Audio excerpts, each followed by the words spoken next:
যদি স্বয়ং আপনি নিজের সাহায্য করতে অক্ষম হন, তাহলে নিশ্চিতভাবে আপনার এই জীবন ব্যর্থ হয়ে যাবে। তাই মনে রাখবেন, এই সংসারে নিজের জীবনের ভার নিজের কাঁধেই বহন করতে হয়। অন্যের কাঁধের ওপর শুধুমাত্র পরলোক যাত্রা হয়। সেই জন্য এই সংসারে জীবিত সেই যে আত্মনির্ভর।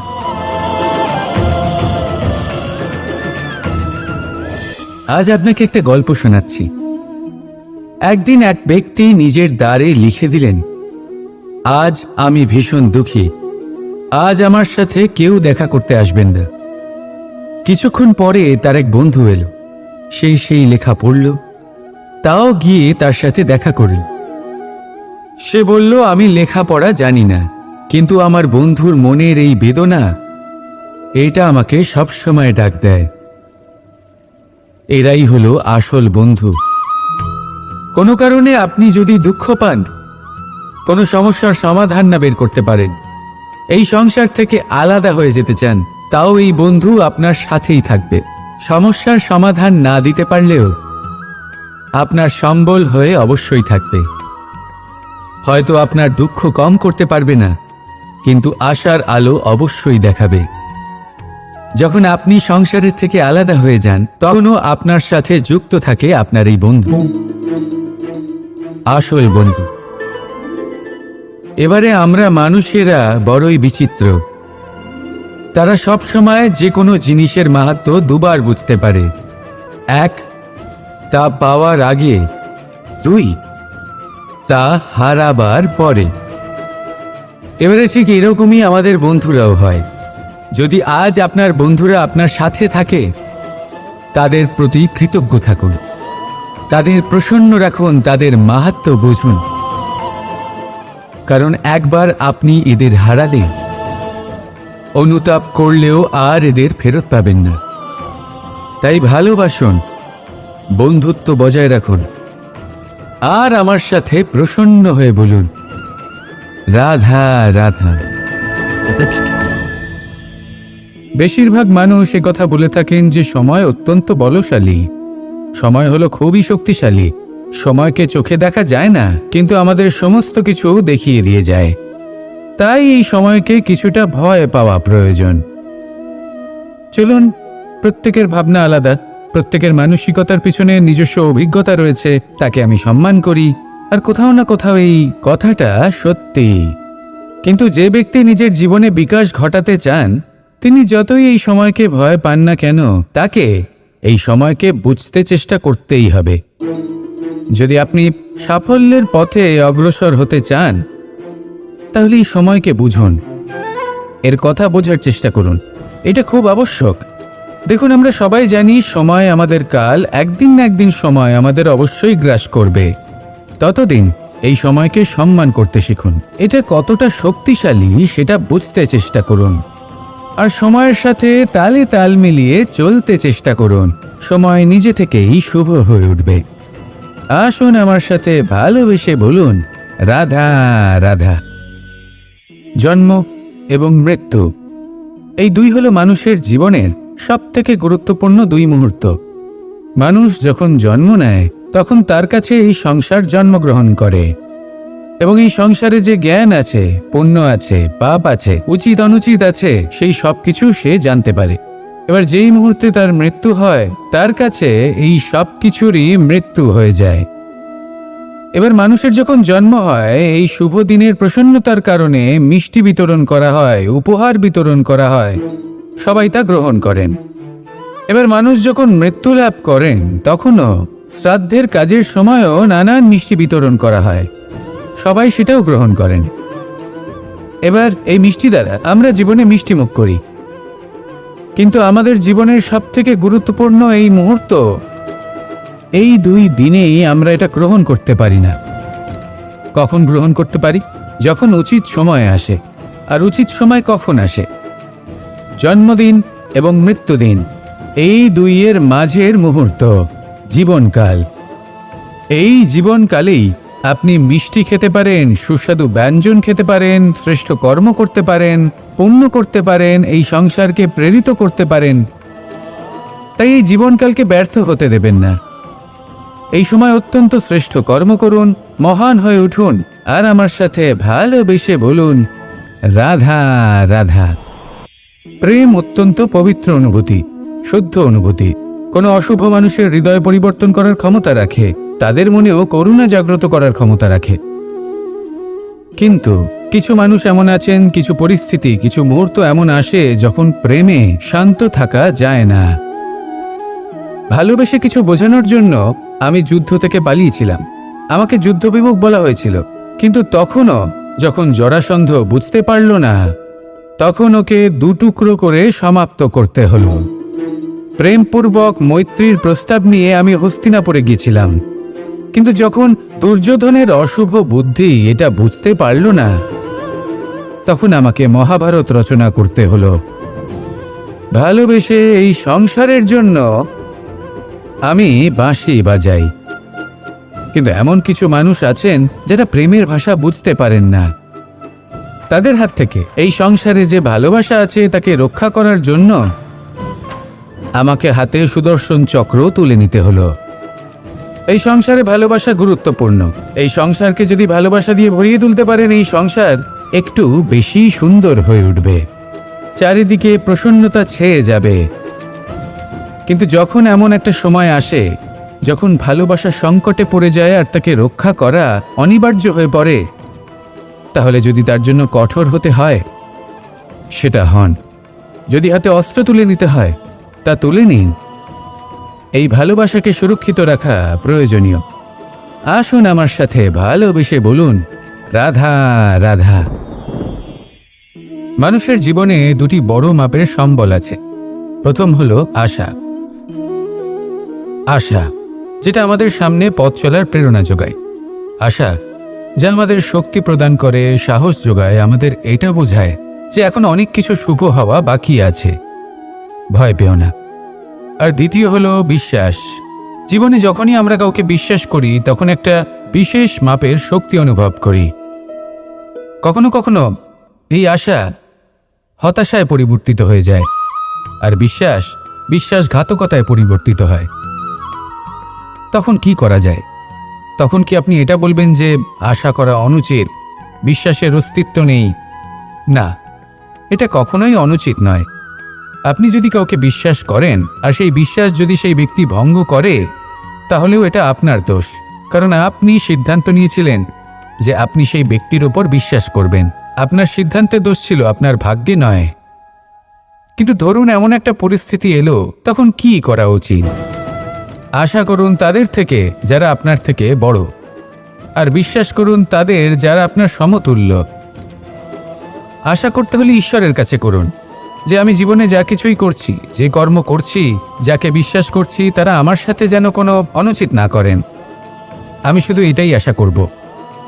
আর বিশ্বাস অন্য কারোর ওপর করার আগে নিজের ওপর করুন, কারণ সত্যি বলতে আপনি নিজেকে কখনোই ঠকাবেন না, তাই না? আসুন আমার সাথে ভালোবেসে বলুন, রাধা রাধা। এই নিম পাতাকে দেখুন, ওর কিন্তু অনেকগুলো গুণ আছে। অনেক অসুখের নিরাময়ের জন্য এই নিম ওষুধ হিসেবে ব্যবহৃত হয়। এটা এই পরিবেশের জন্যও ভালো, আমাদের শরীরের জন্যও ভালো। কিন্তু যখন এটা চেখে দেখবেন তখন বুঝতে পারবেন এই নিম পাতা খুব তেতো। এবার এই যে নিম পাতার স্বাদ তেতো, সেটা কি খারাপ ব্যাপার? তেতো স্বাদ হওয়া কি খারাপ ব্যাপার? দেখুন, নিম পাতার স্বাদ তেতো, তাতে ওর কোনো দোষ নেই। ঠিক সেভাবেই আমের স্বাদ মিষ্টি, তাতে আমের কোনো মাহাত্ম্য নেই। কে নির্ধারণ করে যে কোনটা মিষ্টি আর কোনটা তেতো? জিহ্বা। আমাদের জিহ্বা আমাদের বুঝিয়ে দেয় যে কোনটা মিষ্টি আর কোনটা তেতো, আর আমাদের এই জিহ্বার মিষ্টি পছন্দ। ঠিক সেভাবেই যদি আপনি নিমের মতো হন, আপনার মধ্যে অনেক ভালো গুণ আছে, আপনি জানেন, আপনি সৎকর্ম করতে চান আর করতেই থাকছেন। কিন্তু এমন কোনো ব্যক্তি আছেন যে আপনাকে ঠিক বুঝে উঠতে পারছেন না, কোনো ব্যক্তি হয়তো আপনাকে ততটা সম্মান করছে না, তাহলে এতে আপনার কোনো দোষ নেই। আপনি নিজের কর্ম করতে থাকুন, যদি সমস্যা বা দোষ কিছুতে থাকে তাহলে সেই ব্যক্তির পরখ করার ক্ষমতায় আছে। আপনি শুধু নিজেকে বিকাশের পথে নিয়ে যান, সৎকর্ম করুন আর আমার সাথে ভালোবেসে বলুন রাধা রাধা। সংসারে সকলের মনে বাসনা থাকে তারা যেন ধন অর্জন করতে পারেন। সবাই তার জন্য চেষ্টাও করেন। একটি অত্যন্ত ছোট শিশুও যখন সে কোনো উপহার পায় তার থেকে সে অবশিষ্ট ধন সঞ্চয় করতে চেষ্টা করে, কারণ আমরা ভাবি যে সংগ্রহ করলে আমরা ধনী হয়ে উঠতে পারবো, ধনবান হয়ে উঠতে পারবো। এবার এটাই কিন্তু গুণের ক্ষেত্রেও প্রযোজ্য। যদি আপনারা জীবনে গুণবান হতে চান তবে সংগ্রহ করার কোনো প্রশ্নই নেই, আপনাকে শুধু সম্পত্তি খরচ করতে হবে। আমি ধনের কথা বলছি না, আমি এই সংসারের সবথেকে মূল্যবান সম্পত্তির কথা বলছি, সেটা হলো সময়। গুণবান হওয়ার জন্য আপনাকে শুধু সময় খরচ করতে হবে, অর্থাৎ প্রত্যেক মুহূর্তের সদ্ব্যবহার করতে হবে, আর তাও উচিত প্রকারে। যদি এই কাজ আপনি করতে পারেন তাহলে আপনা থেকেই গুণবান হয়ে উঠবেন। আর একবার যদি গুণবান হয়ে উঠতে পারেন তাহলে ধনবানও হতে বেশি সময় লাগবে না। সেই জন্য জীবনে গুণ অর্জন করুন, সময়ের সদ্ব্যবহার করুন আর আমার সাথে ভালোবেসে বলুন রাধা রাধা। সবাই বলেন যদি সংসারে কিছু জয় করতে চাও তাহলে নিজেকেই পথপ্রদর্শক হতে হবে। এই সংসারকে যদি প্রকাশমান করতে চাও তাহলে প্রদীপের মতো তোমাকেও জ্বলতে হবে। এই কথা অত্যন্ত শ্রেষ্ঠ, কিন্তু প্রদীপের মতো জ্বলার পূর্বে কিছু সাবধানতা অবলম্বন করা প্রয়োজনীয়। কিভাবে? ভেবে দেখুন, চারিদিকে অন্ধকার, আমার প্রকাশের প্রয়োজন। সেই ক্ষেত্রে যদি আমি একটি দীপক প্রজ্বলিত করি তাহলে চারদিক প্রকাশমান হবে, আমার ভালো লাগবে। কিন্তু ধরুন মাথার উপর কড়া রোদ আর তার মাঝে আমি একটি প্রদীপ জ্বালাতে শুরু করলাম, তখন কি হবে? আমি নিজেই বুঝতে পারবো যে আমি মূর্খামি করছি। মাটির প্রদীপ, তেল, প্রচেষ্টা, সময় এই সব কিছু নষ্ট করছি। সেই জন্য মনে রাখবেন, জীবনে পরিশ্রম করা প্রয়োজনীয়, কিন্তু পরিশ্রম কোথায় করতে হবে, কতটা করতে হবে, সেটা মাথায় রাখা আরও প্রয়োজনীয়। আসুন আমার সাথে ভালোবেসে বলুন রাধা রাধা। জীবনের আরম্ভ থেকে জীবনের শেষ পর্যন্ত হলো একটা যাত্রা। আর এই যে যাত্রা, সেই যাত্রাপথের মাঝেও আমরা অনেক নতুন যাত্রা নির্ধারিত করি, অন্য অনেক লক্ষ্য লাভ করি। এবার প্রশ্ন হলো যে লক্ষ্য বেশি গুরুত্বপূর্ণ নাকি যাত্রা? কেউ বলবে লক্ষ্য বেশি গুরুত্বপূর্ণ, কারণ তার জন্যই আমরা এই যাত্রা স্থির করি। কেউ বলবে যাত্রা বেশি গুরুত্বপূর্ণ, কারণ এই যাত্রাপথে চলতে চলতে আমরা অনেকগুলো শিক্ষা লাভ করি, কর্ম করার জন্য অনেক দিশা খুঁজে পাই। এবার লক্ষ্য এবং যাত্রা এই দুই গুরুত্বপূর্ণ, কিন্তু আরও একটা তথ্য আছে অত্যন্ত গুরুত্বপূর্ণ, যেটা বুঝে নেওয়া খুব প্রয়োজনীয়। আর সেটা হলো আপনার জীবন সাথী। সেই সাথী যে জীবনের সব পদক্ষেপে আপনার সাথে চলবে, আপনার সাথে থাকবে। সেই ব্যক্তির মধ্যে যদি করুণা থাকে, ভালোবাসা থাকে, তাহলে সে আপনাকে সাহায্য করবে, আপনার জন্য আপনার লক্ষ্য নির্ধারণ করবে, আপনাকে জীবনে একটা উচ্চ স্তরে নিয়ে যাবে। কিন্তু যদি সেই ব্যক্তি এর বিপরীত হন, তাহলে কোথাও না কোথাও তাকে পেতে পেতে, তার সাথে থাকতে থাকতে আপনি নিজের লক্ষ্য ত্যাগ করে দেবেন। তাই পথ এবং লক্ষ্য এই দুই নির্বাচন করুন, কিন্তু যখন আপনি জীবনসাথী নির্বাচন করবেন তখন কিছুটা সাবধানে, না হলে আপনার অভিজ্ঞতা সুখময় নয়, অত্যন্ত দুঃখজনক হতে পারে। আসুন আমার সাথে ভালোবেসে বলুন রাধা রাধা। জীবনে কখনো আমরা বিজয়ী হই, কখনো আমরা পরাজিত হই, কখনো সুখ আসে, আবার কখনো দুঃখও আসে। আর যখন দুঃখ আসে তখন আমরা আমাদের এই দুঃখ কারোর সাথে ভাগ করতে চাই। আমরা কারোর সাথে নিজের দুঃখ ভাগ করে নিই, আর সেই ব্যক্তি আমাদের দুঃখ নিয়ে উপহাস করে। তখন আমরা আরো দুঃখী হয়ে যাই। আমরা এই সংসারকে দোষ দিতে থাকি, কিন্তু এতে সংসারের কোনো দোষ নেই। ভুল আপনার যে আপনি কোনো কুপাত্রকে নির্বাচন করেছেন দুঃখ ভাগ করার জন্য। মনে রাখবেন, যদি আপনার শরীরে ক্ষতস্থান তৈরি হয় এবং সেই ক্ষত নিয়ে আপনি প্রত্যেক জায়গায় ঘুরে বেড়ান, প্রত্যেক বাড়িতে আপনি ওষুধ হয়তো নাও পেতে পারেন, কিন্তু সেখানে নুন আপনি অবশ্যই পাবেন। সেই জন্য যখনই দুঃখ পাবেন শুধু সেই ব্যক্তিদের কথা মনে করুন যারা আপনার দুঃখ, আপনার যন্ত্রণাকে বুঝতে পারবে, যারা আপনার সহায় হবার জন্য প্রস্তুত, আপনাকে সাহায্য করার জন্য প্রস্তুত, আপনার অন্তরকে প্রেরিত করতে প্রস্তুত। তাদের কাছে নয় যারা আপনার দুঃখ নিয়ে উপহাস করে।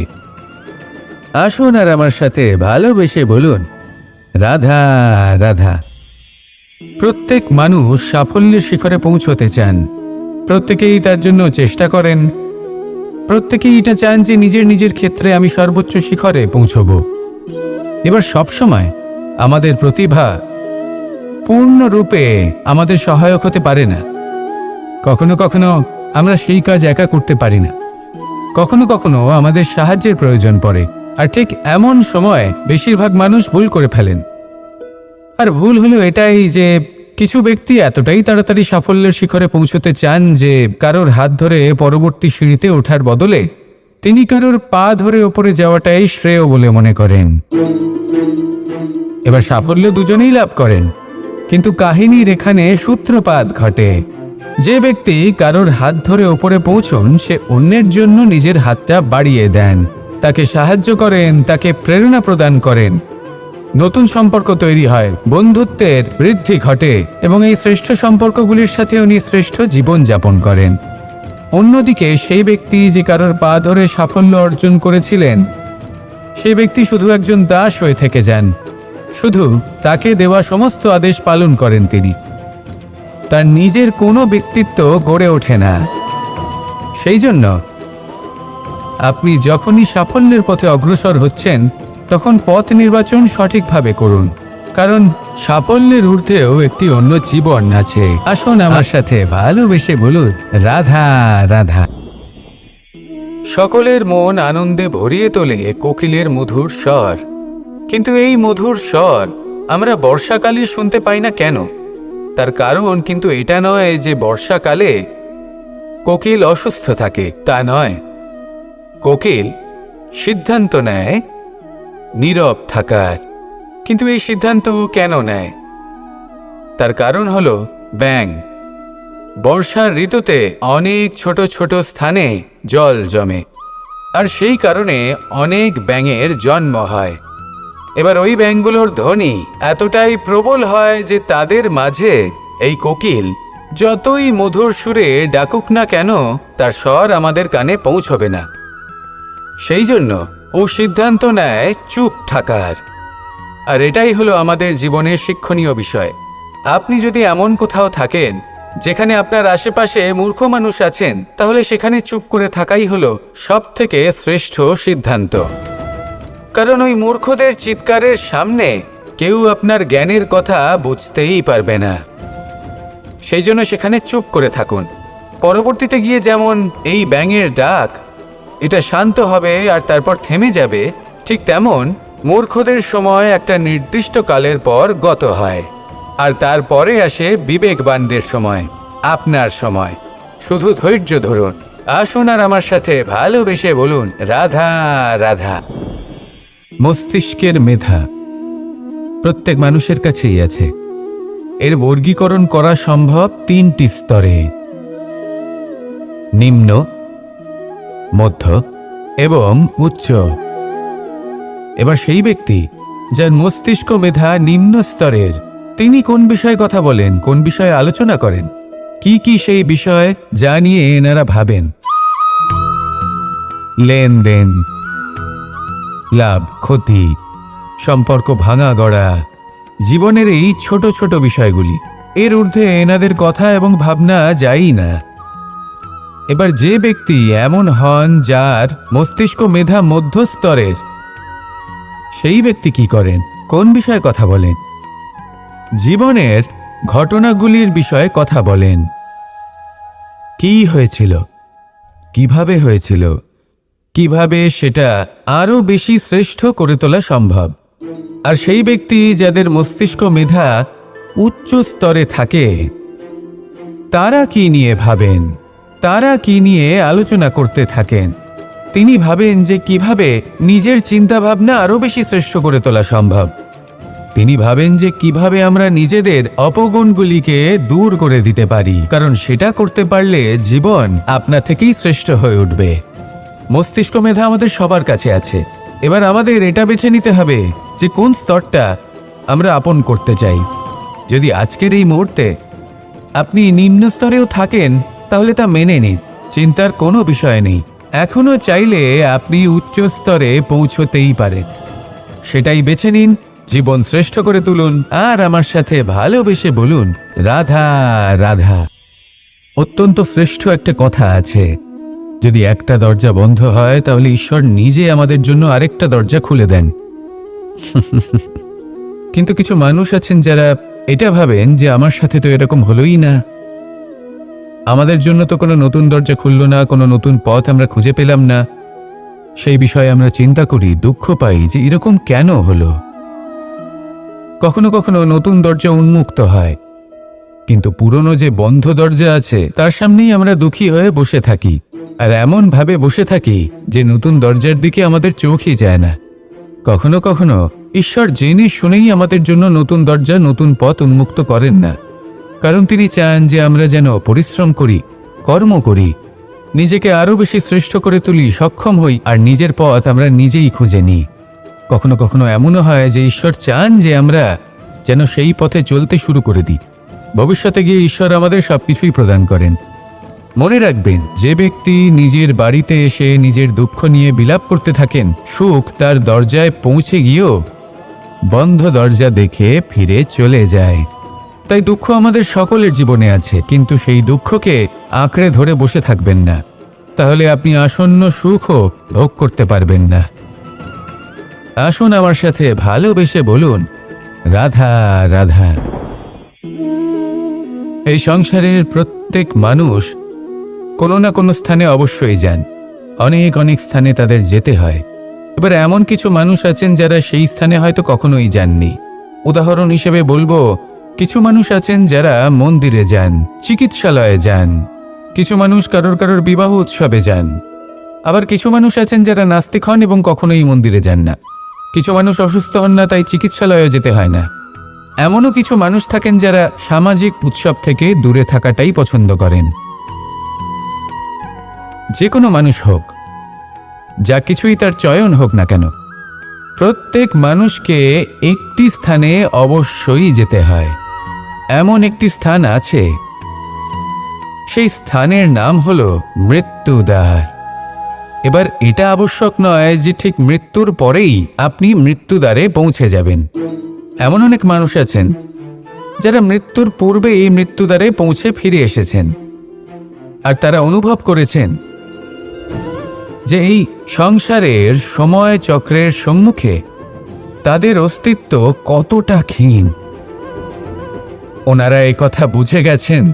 বড় বড় জ্ঞানী মহান ব্যক্তি ছিলেন, তারা এসেছেন, কর্ম করেছেন এবং শেষে তারাও মৃত্যুদ্বারে প্রবেশ করেছেন।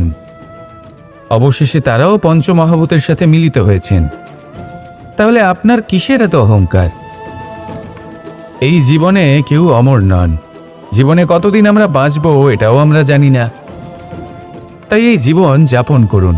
এই জীবনের প্রত্যেক মুহূর্ত এমনভাবে যাপন করুন, এই কথা মাথায় রেখে যে যে কোনো মুহূর্তে আমাদের মৃত্যুদ্বারে প্রবেশ করতে হতে পারে, তাই না? আসুন আর আমার সাথে ভালোবেসে বলুন রাধা রাধা। কথা, মানুষের পাওয়া সবচেয়ে অদ্ভুত উপহার।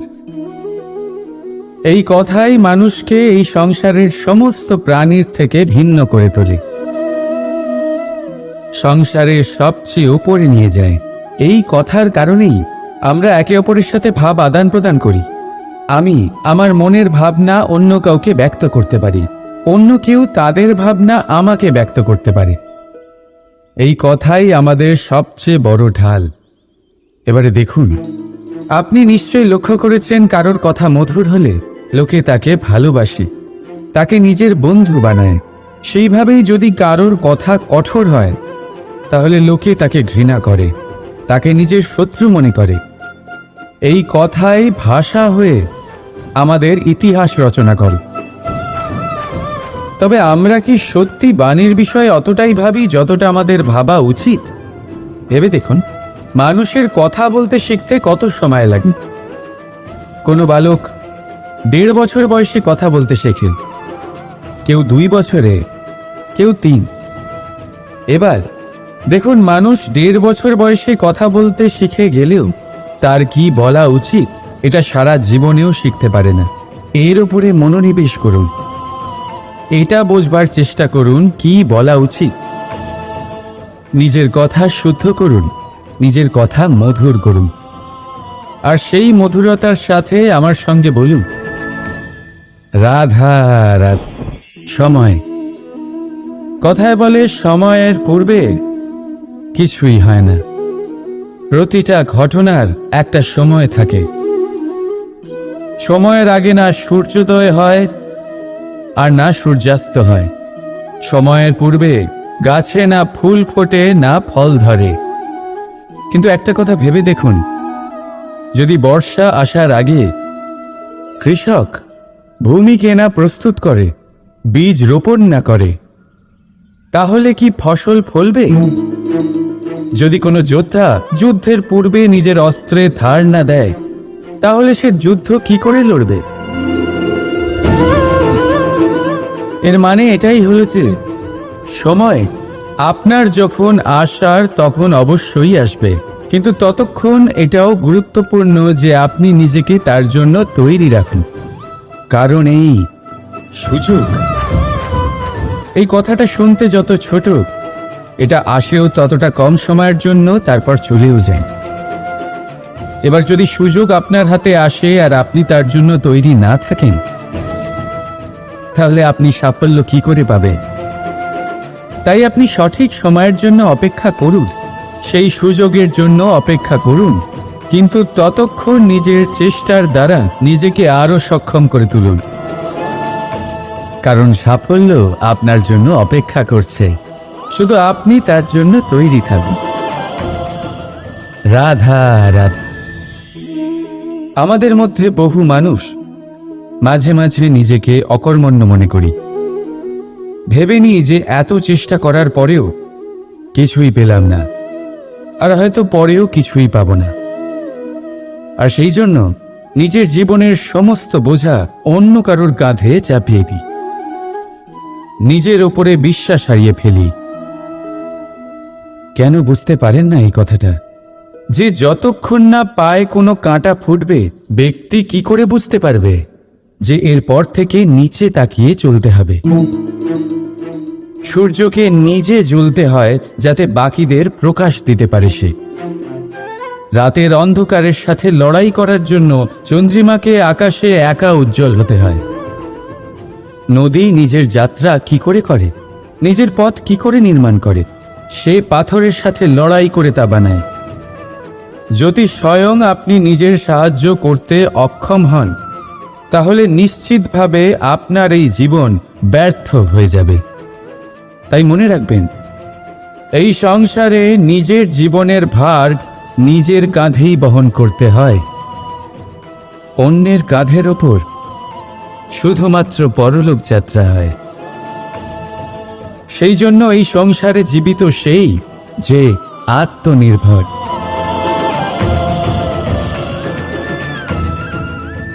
রাধা রাধা।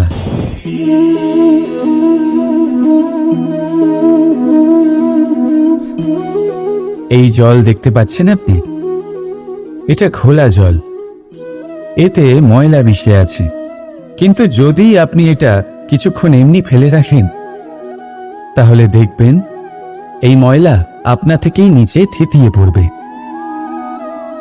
কিন্তু এই পাত্রটা নাড়াতে থাকলে এমনটা হবে না। শান্ত ছেড়ে দেবেন, তবেই এই ময়লা নিজেই নিচে চলে যাবে।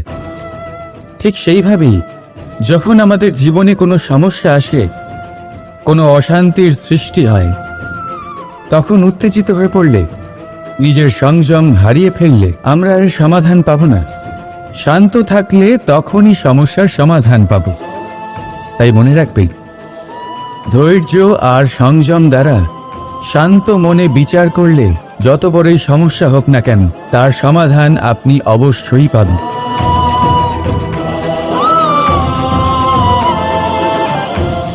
কারণ অশান্তির সমাধান শুধুমাত্র শান্তি। রাধা রাধা। আমরা যখনই কোনো গাছের চারা রোপণ করি তখন সবার আগে পরীক্ষা করে দেখি যে যেখানে আমরা চারা রোপণ করতে চলেছি সেখানকার মাটি আদৌ উর্বর কিনা, সেই মাটি সেই চারাকে বাড়তে সাহায্য করবে কিনা। যখন একটা চারা রোপণের আগে আমরা এত কিছু ভাবতে পারি, তাহলে কাউকে বিশ্বাস করার আগে আমরা কেন ভাবি না? জীবনে কখনো এই বিশ্বাসরূপী চারা কোথাও রোপণ করার আগে বোঝার চেষ্টা করুন যে যার ওপর আপনি বিশ্বাস করতে চলেছেন সে কি আদৌ আপনার বিশ্বাসের যোগ্য কি না। ভেবে দেখুন সেই ব্যক্তি ভবিষ্যতে গিয়ে আপনার বিশ্বাস ভাঙতে পারে কি না। এটাও ভেবে দেখুন যে যাকে আপনি বিশ্বাস করতে চলেছেন তাকে আপনি বিশ্বাস করলে নিজের জীবনের উদ্দেশ্যে আপনি অগ্রসর হতে পারবেন কি না। আর তার জন্য প্রয়োজন সঠিক সিদ্ধান্ত, পরখ করা, কোনটা উচিত কোনটা অনুচিত সেটা বোঝা। আর তাতে কিন্তু আপনি সন্দেহবাতিক হবেন না, তাতে আপনি আরও নিপুণ হয়ে উঠবেন। তাই যদি আপনি নিপুণ হয়ে উঠতে চান তাহলে বোঝার চেষ্টা করুন, পরখ করে দেখুন, কোনটা উচিত কোনটা অনুচিত বুঝুন। আর বিশ্বাস তখনই করুন যখন আপনি 100% নিশ্চিত হবেন যে সে বিশ্বাসের যোগ্য। আসুন আমার সাথে ভালোবেসে বলুন রাধা